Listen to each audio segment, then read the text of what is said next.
1999 తర్వాత పెద్దిరెడ్డి రామచంద్రారెడ్డి ఓటమిని చవిచూడలేదు. 99 ఎన్నికల తర్వాత 2024 ఎన్నికల వరకు వరుసగా ప్రతి ఎన్నికలోనూ గెలుస్తూనే వచ్చారు.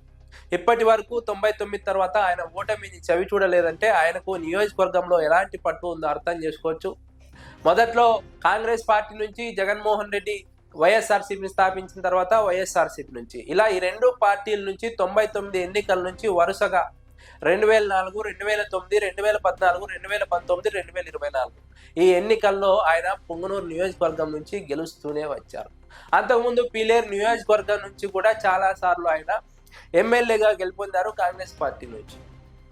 అయితే పెద్దిరెడ్డి రామచంద్రారెడ్డి పార్టీ ఓడిపోయినప్పటికీ పుంగనూరు నియోజకవర్గంలో ఆయన గెలవడానికి ప్రధానంగా కార్యకర్తల్లో ఆయనకు ఉన్నటువంటి అభిమానం, ప్రజల్లో ఆయన పట్ల ఉన్నటువంటి అభిమానం, కార్యకర్తలను కాపాడుకునే విధానం, పార్టీ అధికారంలో ఉన్నా లేకున్నా కార్యకర్తలకు అండగా నిలబడే విధానమే పెద్దిరెడ్డి రామచంద్రారెడ్డిని తెలుగుదేశం పార్టీ గాలిలో కూడా గెలిపించిందని విశ్లేషకులు అంచనా వేస్తున్నారు. 99 తర్వాత వరుసగా గెలుపొందడానికి ఇదే కారణమని విశ్లేషకులు అంచనా వేస్తున్నారు. రాజకీయంలో బలమైన పునాదులు వేసుకున్నారు కాబట్టి ఆ పునాదులు చెక్కు చెదరడం లేదు రాష్ట్ర వ్యాప్తంగా ఏ పార్టీ అధికారంలోకి వచ్చినప్పటికీ. ముఖ్యంగా నియోజకవర్గంలో ఒక ప్రణాళికబద్ధంగా అభివృద్ధి చేసుకుంటూ వెళ్తున్నారు పెద్దిరెడ్డి రామచంద్రారెడ్డి. అందుకే ఆయనకు ప్రజలు పట్టం కడుతున్నారు, ప్రజలు మళ్ళీ గెలిపిస్తూనే వస్తూ ఉన్నారు. పెద్దిరెడ్డి రామచంద్రారెడ్డి నియోజకవర్గంలో రోడ్ల సమస్య కావచ్చు, తాగునీటి సమస్య కావచ్చు, సాగునీటి సమస్య కావచ్చు, డ్రైనేజీ సమస్య కావచ్చు, ఉపాధి కల్పించడంలో కావచ్చు, ఈ సమస్యలన్నింటినీ నిరంతరం పరిష్కరిస్తూ వస్తున్నారు. ప్రతి సంవత్సరం గత సంవత్సరం కంటే మెరుగ్గా పనిచేసుకుంటూ వెళ్తున్నారు.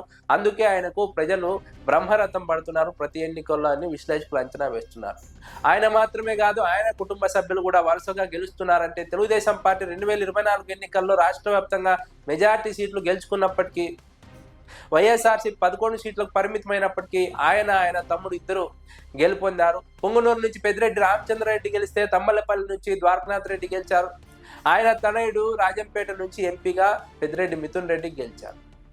ఇలా ఒకే కుటుంబంలో ముగ్గురు ప్రజాప్రతినిధులుగా గెలిచారంటే తెలుగుదేశం పార్టీ గాలిలో ఆ కుటుంబం ప్రజలకు ఎంతగా మంచి చేసి ఉంటుంది, ఆ కుటుంబానికి ప్రజల్లో ఎంత మంచి పేరు ఉంటుందో అర్థం చేసుకోవచ్చు. అందుకే పెద్దిరెడ్డి రామచంద్రారెడ్డిని ఓడించాలంటే తెలుగుదేశం పార్టీ చాలా ఇబ్బంది పడుతుంది. చాలా ఎన్నికలుగా ప్రతి ఎన్నికకు కొత్త వ్యక్తిని తెర మీదకు తీసుకొస్తున్నారు, ప్రతి ఎన్నికకు కొత్త ప్రయోగం చేస్తూనే ఉన్నారు. కానీ ఏ ఎన్నికల్లోనూ తెలుగుదేశం పార్టీని ప్రజలు మద్దతు ఇవ్వలేదు, తెలుగుదేశం పార్టీని ఆశీర్వదించలేదు, తెలుగుదేశం పార్టీకి ఓటు వేయలేదు. పెద్దిరెడ్డి రామచంద్రారెడ్డికే ప్రత్యర్థి ఎవరైనా సరే ఓటు వేస్తూనే ఉన్నారు పుంగనూరు నియోజకవర్గంలోని ప్రజలు. ముఖ్యంగా ప్రత్యర్థుల బలహీనతను అంచనా వేసి వాటిని తనకు బలాలుగా మార్చుకొని ప్రజల మన్ననలు పొందడమే పెద్దిరెడ్డి రామచంద్రారెడ్డి రాజకీయ వ్యూహంగా విశ్లేషకులు అంచనా వేస్తున్నారు. అటు తంబలపల్లెలో కానీ ఇటు పుంగనూరులో కానీ ప్రత్యర్థులు బలపడలేకపోతున్నారంటే వ్యూహాత్మకమైనటువంటి పెద్దిరెడ్డి కుటుంబ వైఖరే అందుకు కారణమని విశ్లేషకులు అంచనా వేస్తున్నారు. ప్రజలకు కష్టకాలంలో అండగా నిలబడమే ప్రజలు ఆ కుటుంబాన్ని ఆశీర్వదించడానికి కారణమని విశ్లేషకులు అంచనా వేస్తున్నారు. ఒక నియోజకవర్గంలో వరుసగా ఎన్నిసార్లు గెలవాలంటే ఇది చాలా అరుదైనటువంటి విషయం, మామూలు విషయం కాదు. అందుకోసం చాలా కష్టాలను ఎదుర్కోవాల్సి ఉంటుంది. శ్రమ కావచ్చు, ఇంకోటి కావచ్చు. ఇలా పెద్దిరెడ్డి కుటుంబం తన నియోజకవర్గంలో అన్ని రకాల కష్టాలను, నష్టాలను ఎదుర్కొంటూ ప్రజలకు అండగా నిలుస్తూ ఉంది కాబట్టి ప్రజలు కూడా కుటుంబానికి కష్టకాలంలో కూడా అండగా నిలుస్తున్నారని విశ్లేషకులు అంచనా వేస్తున్నారు. నియోజకవర్గానికి రోడ్లను తీసుకొచ్చారు, రోడ్ల విస్తరణ చేశారు, తాగునీటి సమస్యను పరిష్కరించారు, సాగునీటి సమస్యకు పూర్తి కావడానికి కృషి చేశారు. ముఖ్యంగా చెప్పుకోవాలంటే పెద్దిరెడ్డి రామచంద్రారెడ్డి వైఎస్ జగన్మోహన్ రెడ్డి ముఖ్యమంత్రిగా ఉన్న సమయంలో కుప్పం నియోజకవర్గానికి నీళ్లు తీసుకువెళ్ళడానికి చాలా కృషి చేశారు ముఖ్యమంత్రి జగన్మోహన్ రెడ్డి సహకారంతో. చంద్రబాబు నాయుడు ఇన్నిసార్లు కుప్పం నియోజకవర్గం నుంచి గెలిచినప్పటికీ కూడా ఏ రోజు కూడా కుప్పానికి నీళ్లు తీసుకువెళ్లాలని ఆలోచన చేయలేదు. కానీ పెద్దిరెడ్డి రామచంద్రారెడ్డి జగన్మోహన్ రెడ్డి సహకారంతో కుప్పానికి నీళ్లు తీసుకువెళ్ళగలిగారు, కుప్పం ప్రజల మనసును కూడా గెలుచుకోగలిగారు.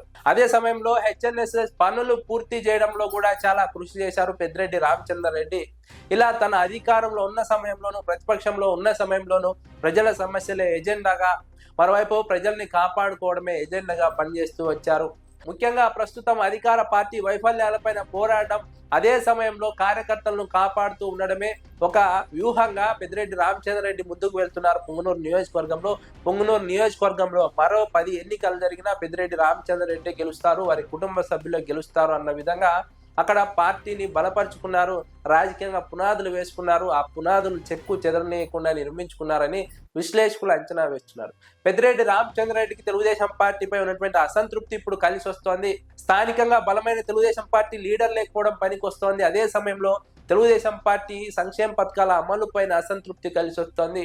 ప్రభుత్వం ఇచ్చిన హామీలు అమలు చేయలేదన్న అసంతృప్తి పెద్దిరెడ్డి రామచంద్రారెడ్డి కలిసి వస్తోంది. రాష్ట్ర వ్యాప్తంగా తెలుగుదేశం పార్టీకి వ్యతిరేకంగా వీస్తున్నటువంటి గాలి పెద్దిరెడ్డి రామచంద్రారెడ్డికి అనుకూలంగా పనిచేస్తుంది. వచ్చే ఎన్నికల్లో మరింత మెజార్టీతో పెద్దిరెడ్డి రామచంద్రారెడ్డి గెలుస్తారని విశ్లేషకులు అంచనా వేస్తున్నారు.